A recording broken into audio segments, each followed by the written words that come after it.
writing desk. In the writing desk, I have changed it to a reading desk.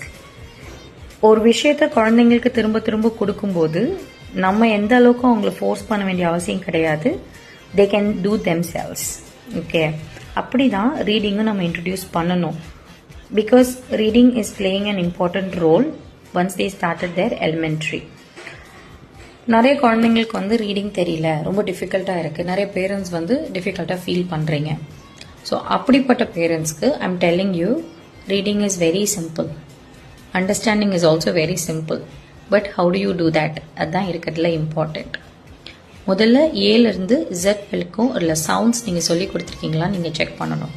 அது எந்த அளவுக்கு ஸ்ட்ராங்காக இருக்கோ அந்த அளவுக்கு உங்கள் குழந்தைங்க என்ன பண்ணுவாங்க, ரீடிங்கை ஃபாஸ்ட்டாக பண்ணுவாங்க. For example, let's talk about this. What is this letter? This is letter G.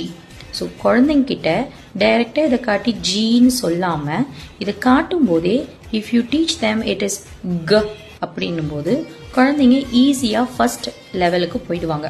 அப்போது வாட் இஸ் திஸ்? க. What is this one? ஆ. அப்போது ஆக். ஆக் அப்படியே கொஞ்சம் இழுத்து சொல்லி கொடுத்தீங்க அப்படின்னா இப்போ 2 letter வேர்ட் அவங்களால படிக்க முடியுது. சரிங்களா? இங்கே பாருங்களேன். For example, this is 2 letter word. அப்போது ஆட். ஆட். இதுக்கு முன்னாடி ஒரு சி போடுறீங்கன்னு வச்சுக்கோங்களேன். அப்போ என்ன சொல்லி கொடுப்போம்? குழந்தைங்களுக்கு ஆல்ரெடி ஏலேருந்து இசட் வரைக்கும் சொல்லி கொடுத்துருக்குமா? சியோட சவுண்ட் என்ன?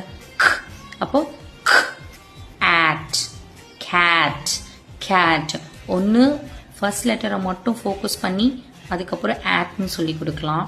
இல்லைனா ஃபர்ஸ்ட் லெட்டரையும் மிடில் சவுண்டு இந்த ரெண்டு சவுண்டையும் கொடுத்தோன்னா லைக் கே அப்படி சொல்லி கொடுத்துட்டு டர்ன்னு சொல்லலாம். So at the out set எப்படின்னா குழந்தைங்களுக்கு ரிப்பீட்டடான ப்ராக்டிஸ் நீங்கள் கொடுத்தீங்க அப்படின்னா they will enjoy reading. They will enjoy reading. See, it looks so beautiful. பார்க்கவே எவ்வளோ நல்லா இருக்கு. Children will also enjoy the reading.